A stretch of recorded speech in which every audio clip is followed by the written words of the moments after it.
Good morning students. कल हम लोगों ने डिस्कस किया था discussion of Maxwell velocity probability distribution function.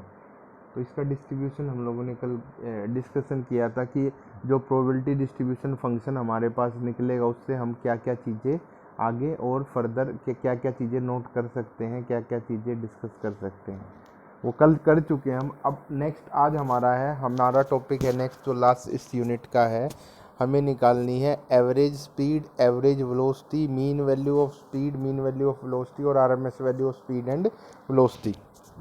तो उसमें सबसे पहले हमारे पास है एवरेज वैल्यू ऑफ, एवरेज और मीन वैल्यू ऑफ वेलोसिटी।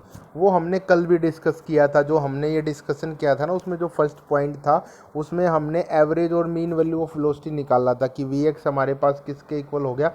जैसे कि कल हम लोगों ने एग्जाम्पल लिया था कि अगर हमारे पास 10 मॉलिक्यूल्स हैं किसी सिस्टम के अंदर, उन 10 मॉलिक्यूल्स की हमें एवरेज स्पीड निकालनी है। तो अगर एवरेज स्पीड निकालने के लिए हम क्या कर दें, स्पीड वेरिएबल को प्रोबेबिलिटी फंक्शन से मल्टीप्लाई कर दें और पूरी जो आपके पास प्रोबेबिलिटी की रेंज है, या हम बोलें जो पूरी वेलोसिटी की रेंज है, उस वेलोसिटी की रेंज में उसको इंटीग्रेट कर दें। तो जब वेलोसिटी की बात करेंगे तो वेलोसिटी की कंप्लीट रेंज कौन सी होगी, माइनस इन्फिनिटी से प्लस इन्फिनिटी। मतलब कि जब वेलोसिटी की बात करेंगे तो उस केस में तो वैल्यू नेगेटिव भी हो सकती है, क्योंकि वेलोसिटी में क्या होता है, हमारे पास मैग्नीट्यूड के साथ डायरेक्शन भी इंक्लूडेड होती है। जैसे हम एक एग्जांपल लें कि कोई भी अगर मान लो एक पार्टिकल है या एक ट्रक की हम बात करें और वो पॉजिटिव एक्स एक्सिस के अलोंग 20 किलोमीटर पर आवर की स्पीड से मूव कर रहा है, तो उसकी वेलोसिटी को हम बोलेंगे +20 किलोमीटर पर आवर। ऐसे ही अगर वही पार्टिकल नेगेटिव एक्स डायरेक्शन में मूव करने लग जाए और वेलोसिटी उसकी रहे, मैग्नीट्यूड रहे वेलोसिटी का 20 किलोमीटर पर आवर ही, तो उस टाइम पे उसकी वेलोसिटी को हम क्या बोलेंगे, -20 किलोमीटर पर आवर। ठीक है।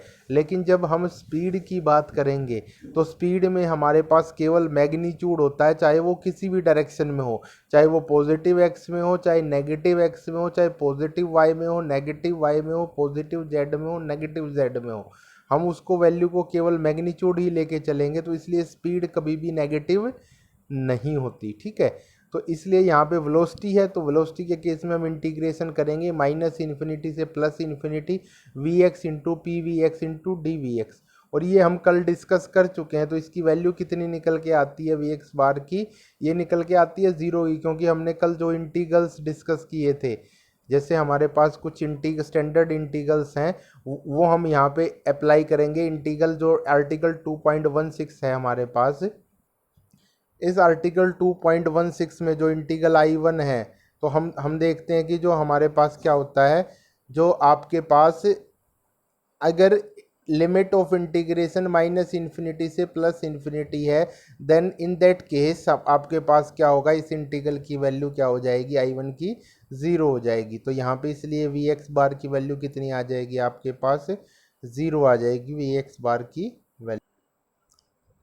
अब उसके बाद आता है, ये हमने निकाल ली वी एक्स बार किसके equal I, v x bar is equal to zero. V x mean लिखो या इसको वी एक्स बार लिखो, है ना।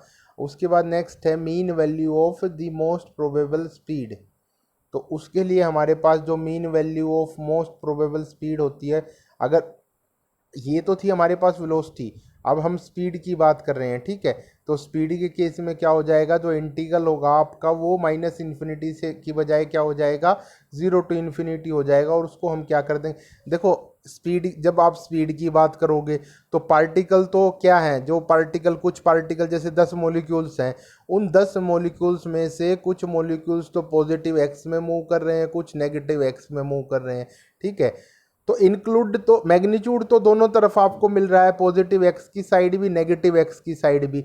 लेकिन अगर मैग्नीट्यूड आपका नेगेटिव है, डायरेक्शन आपकी नेगेटिव है, तब भी उसकी स्पीड को हम पॉजिटिव ही मानते हैं। डायरेक्शन आपकी नेगेटिव पॉजिटिव है, तब भी उसको पॉजिटिव ही मानते हैं। मतलब स्पीड की वैल्यू नेगेटिव नहीं लेके चलते। तो जो पहले हम इंटीग्रेट कर रहे थे माइनस इन्फिनिटी से प्लस इन्फिनिटी, वो इंटीग्रेशन अब किस में कन्वर्ट हो जाएगा, 0 से इन्फिनिटी में कन्वर्ट हो जाएगा। और मल्टीप्लाई में क्या आ जाएगा, 2 आगे आ जाएगा। क्योंकि देखो हैं तो दोनों चीज़ें, पॉजिटिव भी नेगेटिव भी, तो नेगेटिव को इंक्लूड करना है। लिमिट तो वही रही 0 टू इन्फिनिटी, वैल्यू तो आपकी पॉजिटिव ही रहेगी, लेकिन वो वैल्यू आपको दो बार मिल रही है, एक पॉजिटिव साइड में भी मिल रही है, नेगेटिव साइड में भी मिल रही है। तो इसलिए मीन स्पीड आपको निकालनी है, तो इसके लिए आप क्या करोगे, इसको 2 से मल्टीप्लाई कर दोगे और वही सेम आप क्या कर लोगे, 0 से infinity integration v x p v x into d v x, velocity को किसके साथ मल्टीप्लाई कर दोगे, प्रोबेबिलिटी फंक्शन के साथ मल्टीप्लाई कर दोगे, और पूरी जो आपकी रेंज है 0 से इन्फिनिटी, क्योंकि यहाँ पे नेगेटिव वैल्यू आपको नहीं मिल रही, इसलिए 0 से इन्फिनिटी में आप क्या कर दोगे, इसको इंटीग्रेट कर दोगे। और 2 से इसलिए मल्टीप्लाई किया क्योंकि जो वेलोसिटी के केस में आपको नेगेटिव वैल्यूज मिल रही थी अब वो पॉजिटिव हो चुकी हैं, लेकिन उनको इंक्लूड करने के लिए आपको क्या करना पड़ा, उसको 2 से मल्टीप्लाई करना पड़ा। ठीक है, तो सेम आपके पास क्या हो जाएगा, 2 इंटू 0 से infinity v x p v x की आप वैल्यू पुट कर दोगे, वो किसके इक्वल हो जाएगी, m by 2 pi k T की power half e raise to power minus m v x square by 2 k T into d v x. अब क्या होगा, जो ये इंटीग्रल है आपका, अब ये इंटीग्रल आपका देखो, ये इंटीग्रल कौन सा बन गया, ये इंटीग्रल बन गया आपके पास I1 0 से इन्फिनिटी x की power e raise to power minus b x square into d x, और इसकी वैल्यू किसके इक्वल आती है, 1/2b के इक्वल आती है। तो यहाँ पे आपका, जैसे आप ये जो हम एग्जाम्पल अभी कर रहे हैं, इस एग्जाम्पल में हमारे पास क्या है, वी एक्स तो किसका काम करेगा, एक्स का काम करेगा, m/2 पाई के टी की पावर हाफ, ये तो इंटीग्रेशन से बाहर निकल जाएगा क्योंकि ये क्या है, कांस्टेंट वैल्यू है, अंदर इंटीग्रेशन में है v x into e raise to power minus m v x square by 2 k T into d v x.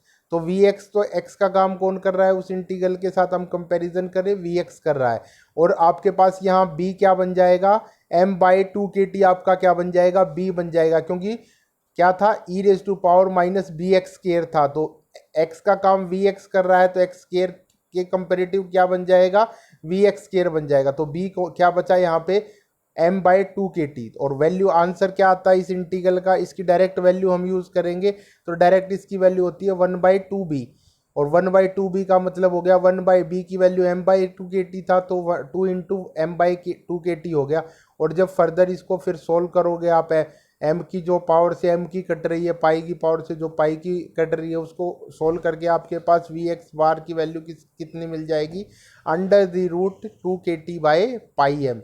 ये क्या आ गई, मीन वैल्यू ऑफ स्पीड आ गई। ठीक है, ये वैल्यू किसकी आ गई, आपकी स्पीड की मीन वैल्यू आ गई, वेलोसिटी की भी मीन वैल्यू निकाल ली, स्पीड की भी मीन वैल्यू निकाल ली। ठीक है, अब उसके बाद next is to calculate the root mean square velocity. तो रूट मीन स्केयर वेलोसिटी जब हमें कैलकुलेट करनी है, तो रूट मीन स्केयर वेलोसिटी की वैल्यू किसके इक्वल होती है, हमारे पास वी एक्स स्केयर मीन किसके इक्वल होता है, जो आपका अलग अलग वी एक्स स्केयर है ना, उसको ऐड करो। अब जो रूट मीन स्केयर वैल्यू में एक्चुअली आप उसके स्केयर को ऐड करते हो वेलोसिटी की को। अब 10 मॉलिक्यूल हैं, 10 मॉलिक्यूल्स का अलग अलग मॉलिक्यूल की वेलोसिटी का स्केयर ले लिया और उनको आपस में ऐड करके कर लिया।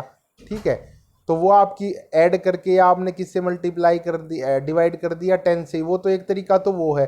दूसरा क्या है कि वी एक्स स्केयर जो फंक्शन है, जो आपका वेलोसिटी है वी एक्स स्केयर, तो उस velocity variable v x square को आपने क्या कर लिया, प्रोबेबिलिटी फंक्शन से मल्टीप्लाई कर दिया, कि हमारे पास क्या है, हमें पता है कि इस पर्टिकुलर वेलोसिटी में आने की पार्टिकल्स की प्रोबेबिलिटी ये है। मान लो आपके पास 10 वेलोसिटी रेंज है, एक 10 मीटर जो वेलोसिटीज हो सकती हैं, या तो 10 मीटर पर सेकंड हो सकती है, या 20 मीटर पर सेकंड हो सकती है, 30 मीटर पर सेकंड हो सकती है, 40 मीटर, ऐसे ही 100 मीटर पर सेकंड तक आपके पास वैल्यूज़ हो सकती हैं। ठीक है, अब 10 मीटर पर सेकंड पार्टिकल के 10 मीटर पर सेकंड वेलोसिटी होने की प्रोबेबिलिटी कितनी है, उसको कौन बता रहा है, प्रोबेबिलिटी फंक्शन बता रहा है। तो उन सभी प्रोबेबिलिटीज़ को आप वेलोसिटी वेरिएबल के साथ मल्टीप्लाई कर दोगे ना, तो आपके पास क्या निकल के आ जाएगी, उसकी एक एवरेज वैल्यू निकल के आ जाती है वेलोसिटी की। तो अब यहाँ पे आपके पास क्या है, रूट मीन स्केयर वैल्यू निकालनी है, तो रूट मीन स्केयर में आप क्या करते हो, स्केयर करते हो। ठीक है, और पहले तो स्केयर करके, सभी का स्केयर करके उनको ऐड कर लेते हो, और फिर आप उसका क्या ले लेते हो, रूट, क्योंकि वेलोसिटी की एवरेज वैल्यू निकालनी है, तो उसके लिए तो आपको क्या करना पड़ेगा, स्केयर से काम नहीं चलेगा ना, एक्चुअल वैल्यू होनी चाहिए। तो पहले इसमें रूट मीन स्केयर जब वैल्यू निकालते हैं, इसमें आपकी एक्यूरेसी हम मान के चलते हैं कि एक्यूरेसी ज़्यादा है, तो इसलिए क्या करते हैं, पहले तो उसका वेलोसिटीज का स्केयर कर लिया, उन वेलोसिटीज का स्केयर करके फिर हम क्या करते हैं, उसकी एक मीन वैल्यू निकाल ली। फाइनली जो मीन वैल्यू निकल के आई उसका हमने क्या कर दिया, स्केयर रूट ले लिया। तो वही चीज़ यहाँ पे करेंगे। तो पहले तो वी एक्स स्केयर मीन निकाल लेंगे। तो वी एक्स स्केयर मीन किसके इक्वल होगा, माइनस इन्फिनिटी से plus infinity integral v x square और उसका multiplication probability function p v x into d v x. अब p v x into d v x की वैल्यू पुट कर दी, v x square m by two pi k t e raise to power minus m v x square by two k T into d v x. और यहाँ पे हम क्या कर लेंगे, वही जो हमारे स्टैंडर्ड इंटीग्रल्स हमने डिस्कस किए थे, वो स्टैंडर्ड इंटीग्रल I2 अब हम यहाँ पे अप्लाई करेंगे। ये हमारे कुछ जो हमने डिस्कस किए थे ना, कुछ स्टैंडर्ड इंटीग्रल्स, जैसे कि कल भी मैंने कल के लेक्चर में भी आपको बताया था कि आई एन इजक्वल टू 0 से इन्फिनिटी एक्स की power n e raise to power minus b x square into d x अगर कोई भी इंटीग्रल है, तो उसमें x की पावर 0 भी हो सकती है, 1 भी हो सकती है, 2 भी हो सकती है। तो जब x की पावर 0 होगी तो उस इंटीग्रल को आई नोट बोलेंगे, x की पावर 1 होगी तो आई 1 बोलेंगे, 2 होगी तो I2 बोलेंगे, x की पावर 3 होगी तो I3 बोलेंगे, 4 होगी तो I4 बोलेंगे, x की पावर 5 होगी तो I5 बोलेंगे। और उनकी डायरेक्ट वैल्यूज़ होती है हमारे पास। हालांकि मैथ्स में हम इनको सोल्व करके इनकी वैल्यूज़ निकालते हैं, लेकिन यहाँ पे हम क्या कर लेंगे, इन वैल्यूज़ को डायरेक्ट, फिर हमने इनको एक स्टैंडर्ड वैल्यू मान लिया। अगर इस तरह का कोई भी इंटीग्रल होता है, उसमें आपके x की जगह, जैसे मान लो यहाँ पे हमारा वी एक्स है, x की जगह y भी हो सकता है, b की जगह कोई भी एक कांस्टेंट हो सकता है किसी भी फॉर्म का, b की जगह आपका इस तरह से भी हो सकता है ए स्केयर बाय सी डी, या ए सी डिवाइडेड बाई डी, इस तरह से कुछ भी हो सकता है। ठीक है, b की वैल्यू। तो अभी यहाँ पे हमारा जो बन रहा है, अभी जो ये केस हम डिस्कस कर रहे हैं, इस केस के लिए हमारे पास कौन सा बन रहा है, जो ये हम आरएमएस वैल्यू डिस्कस कर रहे हैं, इस आरएमएस वैल्यू के लिए केस बन गया आपका वी एक्स स्केयर है ना। तो ये I2 हमारे पास बन गया। I2 क्या है, x square into e raise to power minus b x square. इसकी वैल्यू कितनी होती है, 1/4 under the root pi by b cube. तो यहाँ पे हमारे पास डायरेक्ट हम इस वैल्यू को पुट कर देंगे। बी हमारे पास क्या है, यहाँ भी बी क्या बन जाएगा, बी बन जाएगा m/2 KT, क्योंकि m/2 KT की जगह अगर मैं b पुट कर दूं तो ये बन जाएगा e raise to power minus b v x square. तो वही बन गया माइनस बी एक्स स्केयर वाली टर्म। तो b यहाँ पे क्या है आपके पास m/2 KT। तो अब यहाँ पे वैल्यू पुट कर देंगे, m/2 पाई KT की पावर हाफ, वो तो कांस्टेंट है, बाहर निकल ही गया था इंटीग्रेशन से, 1/2, और अंडर दी रूट क्या बन गया आपके पास,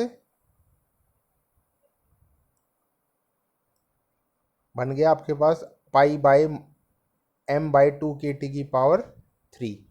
ठीक है, क्योंकि यहाँ पे इंटीग्रेशन देखना आपका कहाँ से कहाँ तक है, माइनस इन्फिनिटी से प्लस इन्फिनिटी तक है। और इस केस में जब इंटीग्रेशन माइनस इन्फिनिटी से प्लस इन्फिनिटी में हो तो क्या बोल रहा है, ये लिमिट्स जो हैं, if the limits of integration are minus infinity to plus infinity instead of 0 to infinity, then integral I0 I2 and I4 will be double, while I1 I3 I5 will vanish. तो आपके पास ये क्या हो जाएंगे, double हो जाएंगे, I1 I0 I2 और I4, और I1 I3 I5 क्या हो जाएंगे, ख़त्म हो जाते हैं। तो जैसे पिछले केस में I1 आ रहा था limit minus infinity to plus infinity, तो उसकी वैल्यू 0 हो गई थी। तो यहाँ पे आपके पास क्या मिल रहा है आपको, I2 इंटीग्रल है तो इसकी वैल्यू क्या हो जाएगी, जो ये वैल्यू लिख रखी है ना 1/4, इसकी ट्वाइस हो जाएगी, मतलब 1/2 under the root pi by b cube हो जाएगी। तो इसलिए यहाँ पे 1/4 की बजाय क्या आ रहा है, 1/2 under the root pi by b cube, का मतलब m/2 पाई KT की पावर क्यूब। और यहाँ से जब आप इसको सोल्व करोगे फर्दर, तो वी एक्स स्केयर मीन किसके इक्वल निकल के आएगी, KT बाई m के इक्वल निकल के आएगी। और यहाँ से आपके पास क्या हो जाएगा, आरएमएस वैल्यू किसके इक्वल आ जाएगी, जो ये वी एक्स स्केयर मीन निकला इसका अंडर दी रूट, मतलब under the root KT by m। तो आरएमएस वेलोसिटी किसके इक्वल आ गई, under the root KT by m के इक्वल आ गई। अब next is expression for average और mean speed and root mean square speed in case of Maxwell's distribution law. तो अब हम ये तो हमने क्या कर लिया, ये तो किसके बेसिस पे निकाली हमने, जो आरएमएस स्पीड निकाली, आरएमएस वेलोसिटी निकाली, मीन स्पीड निकाली और मीन वेलोसिटी निकाली, ये निकाल ली हमने जो आपका वेलोसिटी डिस्ट्रीब्यूशन लॉ था। अब हम किसके बेस पे निकालेंगे, स्पीड डिस्ट्रीब्यूशन लॉ। तो वेलोसिटी डिस्ट्रीब्यूशन लॉ के लिए तो हमने क्या निकाला था, पीवी की वैल्यू किसके इक्वल निकल के आई थी हमारी, जो ये वैल्यू थी आपकी m/2 पाई के टी की power half e raise to power minus m v x square by 2 k T into d v x. जब हमने स्पीड डिस्ट्रीब्यूशन लॉ डिस्कस किया था तो उसमें जो आपका प्रोबेबिलिटी फंक्शन निकल के आया था वो किसके इक्वल के निकल के आया था, वो हमारे पास जो इक्वेशन नंबर हमारे पास 2.44 हमने निकाली थी ना पिछले आर्टिकल में, वो क्या, जब जब स्पीड डिस्ट्रीब्यूशन लॉ निकाला था तो वहाँ पे प्रोबेबिलिटी फंक्शन पीवी किसके इक्वल था, 4 pi m/2 pi k T की power 3/2 e raise to power minus m v square by 2 k T into v square. तो इस इक्वेशन 2.44 को वहाँ पे डायरेक्ट हम यूज़ कर लेंगे, जिसको हमने बोला इक्वेशन नंबर 2.68। जो हमारे पास ये इक्वेशन 2.68 है, अब ये हमने 2.44 को डायरेक्ट यहाँ पे उठा लिया और ये बन गई हमारे पास 2.68। अब हम क्या निकालेंगे, वैल्यू निकालनी है मीन और एवरेज स्पीड। मीन और एवरेज स्पीड के लिए हम क्या करेंगे, स्पीड को इंटीग्रेट करेंगे 0 से इन्फिनिटी, क्योंकि स्पीड पॉजिटिव ही होती है आपके पास। और अब ये स्पीड डिस्ट्रीब्यूशन लॉ में वो दोनों तरफ की चीज़ें पहले ही इंक्लूड हो चुकी हैं, इसलिए यहाँ इसको 2 से मल्टीप्लाई नहीं करेंगे, क्योंकि यहाँ पे हम वेलोसिटी डिस्ट्रीब्यूशन लॉ ना यूज़ करके स्पीड डिस्ट्रीब्यूशन लॉ यूज़ कर रहे हैं। तो वी बार किसके इक्वल हो जाएगी, वही 0 से infinity integral v into p d v, मतलब v multiply with probability speed distribution function. तो यहाँ पे क्या हो जाएगा v, और उसकी पी वी डी वी की वैल्यू कितनी है, 4 pi m/2 pi k T की power 3/2 into v square e raise to power minus m v square by 2 k T into d v. और यहाँ से आपके पास क्या हो जाएगा, ये 4 pi m/2 pi k T की पावर 3/2 बाहर निकल जाएगा, अंदर हो जाएगा 0 से infinity v cube e raise to power minus m v square by 2 k T into d we. तो ये इंटीग्रल भी उसी फॉर्म का बन गया, ठीक है, उसी फॉर्म का बन गया। अब ये इंटीग्रल कौन सा बना, I3 बना, जो हमारे पास वो था ना I1 I2 I3 I4 I5, तो ये क्या बना, I3 बन। ये यहाँ पे आपके पास क्या बना, ये I3, और I3 की वैल्यू क्या होती है, अगर I3 की फॉर्म क्या है, 0 से infinity integral x cube e raise to power minus b x square d x, और इसकी वैल्यू किसके इक्वल होती है, 1/2 बी स्केयर। तो यहाँ पे हम b की वैल्यू क्या है, m/2 के टी।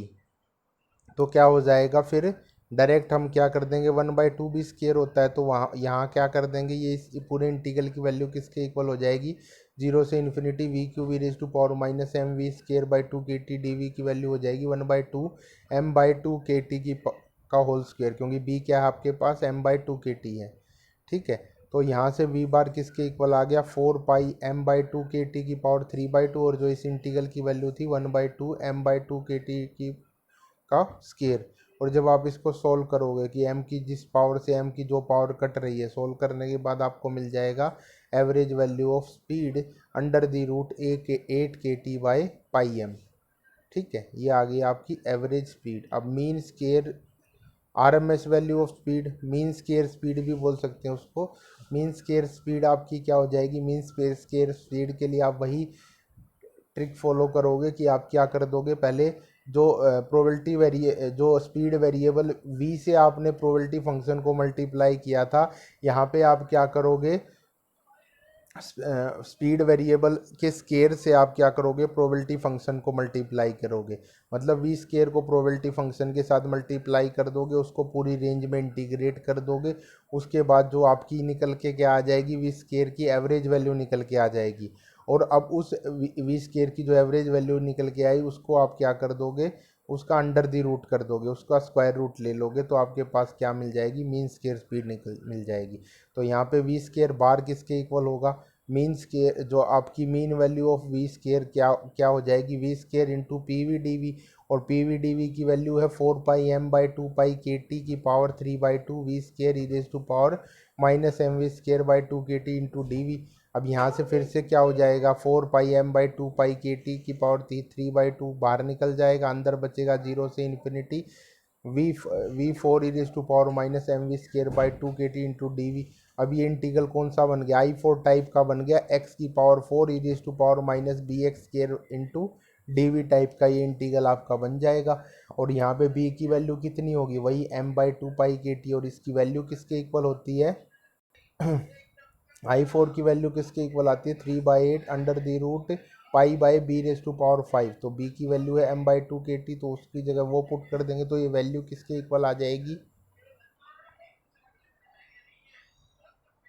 ये हो जाएगा 0 टू इन्फिनिटी वी की power 4 is to power minus mv²/2kt dv की वैल्यू किसके इक्वल हो जाएगी 3/8 under the root pi by b की पावर 5 था, b का मतलब m/2kt की पावर 5।